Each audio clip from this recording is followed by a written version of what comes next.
करवीर तालुक्यातील शिंगणापूर इथल्या शाखंबरी कॉलनीतील बंद बंगला फोडून चोरट्यांनी 2 LCD TV, home theatre, gas शेगडी, गॅस टाकी असं प्रापंचिक साहित्य चोरून नेलं। चोरट्यांनी या बंगल्यात दारूची जंगी पार्टी करून चोरी केल्याचे निष्पन्न झाले।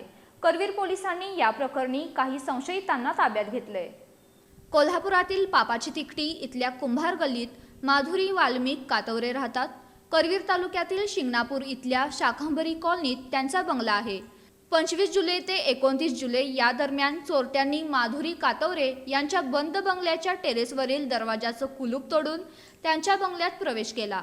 चोरट्यांनी या बंगल्यातील 2 LCD TV, home theatre, gas शेगडी, गॅस टाकी, तांब्याच्या 4 घागरी, 1 हंडा, स्टीलची भांडी, मिक्सर आणि कपडे असं सुमारे 50,000 रुपये किमतीचं साहित्य चोरून नेलं।